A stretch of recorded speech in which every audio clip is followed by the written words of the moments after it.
Bismillahirrahmanirrahim. Assalamualaikum warahmatullahi wabarakatuh. Selamat pagi anak-anak. Alhamdulillah pada pagi hari ini kita bisa kembali lagi mengikuti pembelajaran daring, yaitu diantaranya untuk pagi hari ini kita akan membahas tentang fikih zakat, itu di bab terakhir ya. Sebelumnya kita berdoa dulu sebelum kita melaksanakan pembelajaran daring hari ini. Kita baca Bismillah bersama-sama. Bismillahirrahmanirrahim. Untuk pagi hari ini kita akan melanjutkan pembahasan dari kemarin, yaitu tentang kemarin tentang puasa. Kalau sekarang kita akan membahas tentang zakat.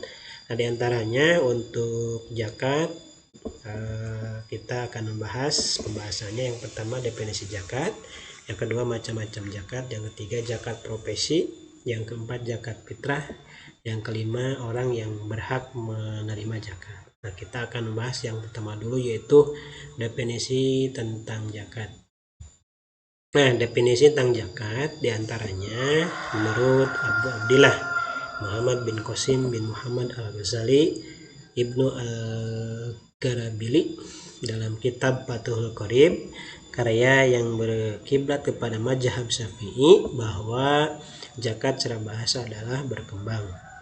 Itu ya anak-anak, jadi zakat secara bahasa berkembang. Sedangkan menurut istilah ialah nama harta tertentu yang diambil dari harta tertentu dengan cara tertentu dan diberikan pada golongan tertentu, seperti yang disebutkan dalam Quran surat At-Taubah ayat 103, yang artinya ambillah zakat dari sebagian harta mereka, dengan zakat itu kamu membersihkan dan mensucikan mereka, dan berdoalah untuk mereka, sesungguhnya doa kamu itu menjadi ketentraman jiwa bagi mereka, dan Allah Maha mendengar lagi Maha mengetahui. Itu pengertian zakat baik menurut bahasa maupun istilah.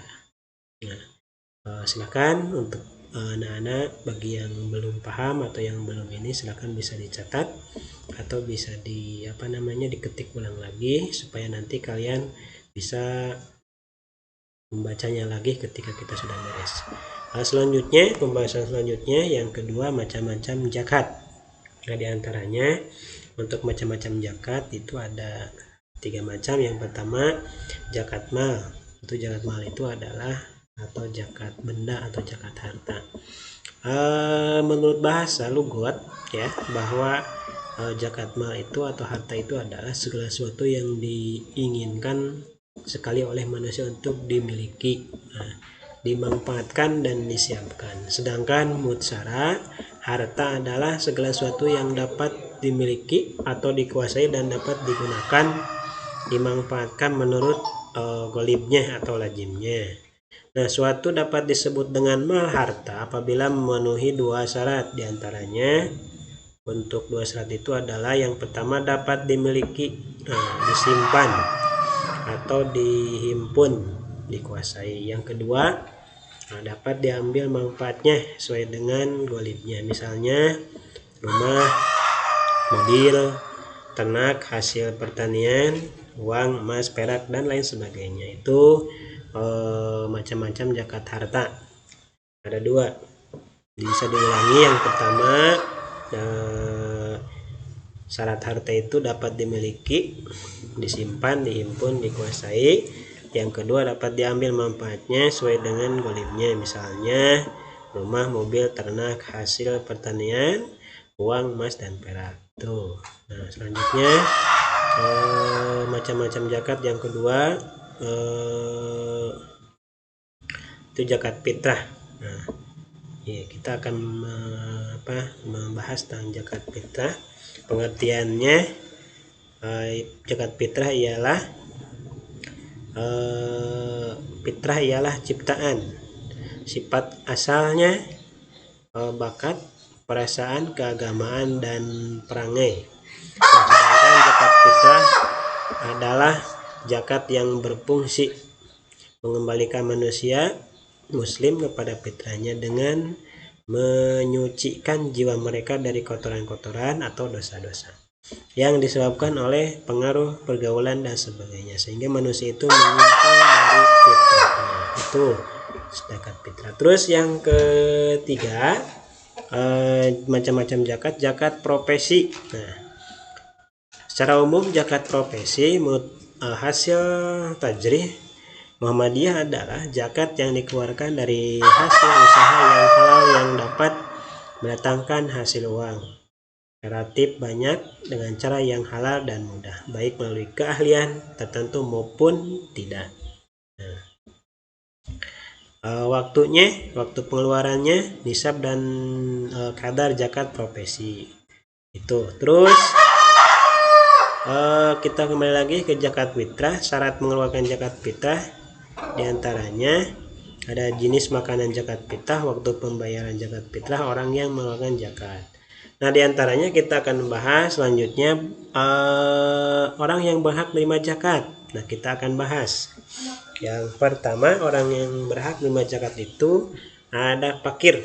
Nah, fakir itu adalah orang yang tidak punya pekerjaan dan tidak punya tempat tinggal. Itu disebut fakir.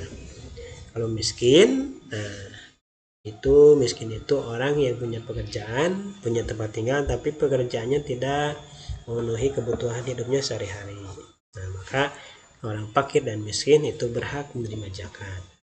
Terus yang ketiga, orang yang berhak menerima zakat itu adalah amil zakat. Apa itu amil zakat? Amil zakat itu adalah orang yang mengurus zakat atau orang yang menerima, mengurus zakat, menerima dari muzaki, itu disebut amil zakat. Itu berhak dia menerima zakat. Yang keempat, mu'alaf. Nah, orang mu'alaf itu adalah orang yang baru masuk Islam, ya. Jadi orang mu'alaf itu orang yang baru masuk Islam, itu boleh, ya, berhak mereka diberikan zakat, karena supaya mereka itu ada yang banyak umat Islam yang menganggapnya saudaranya, maka dia ketika masuk Islam dia langsung diakui, maka dia berhak menerima zakat. Itu orang mu'alaf. Terus yang kelimanya hamba sahaya.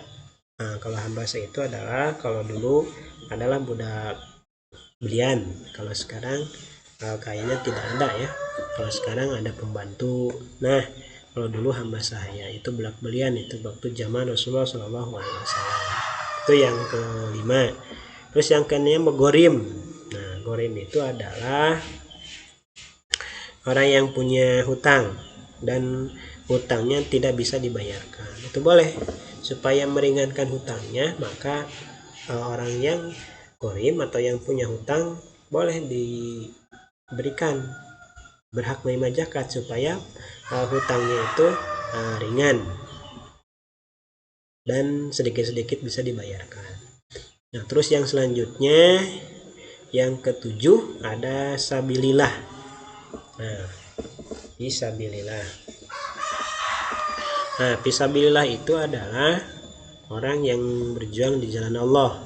Nah, contohnya kalau sekarang orang yang berjuang di jalan Allah adalah contoh sekarang itu orang yang mengajarkan tentang agama, itu Pak Ustadz atau madrasah atau pesantren-pesantren, itu berhak. Jadi pesantren berhak menerima zakat. Kenapa? Di dalamnya banyak para santri atau banyak para murid-murid yang diajarkan tentang keagamaan. Itu terus para ustadznya mengajarkan keagamaan. Jadi jihad di jalan Allah, yaitu tentang apa? Tentang ilmu agama. Itu yang ke-7 tentang sabilillah. Terus yang ke-8 adalah ibnu sabil. Nah, ibnu sabil itu anak yatim. Nah, itu anak yatim wajib, ya, diberikan zakat, karena mereka tidak punya orang tua. Sehingga apa? Ya, sehingga mereka tidak bisa kekurangan makanan, karena tidak ada yang membawanya atau mencarikannya seperti orang tua yang anak-anak yang punya orang tuanya. Itu sedangkan ibnu sabil, anak yatim, tidak ada orang tuanya. Nah, kita berhak mengeluarkan zakat atau diberikan zakat. Itu ada 8 asnaf, ya, orang yang berhak menerima zakat.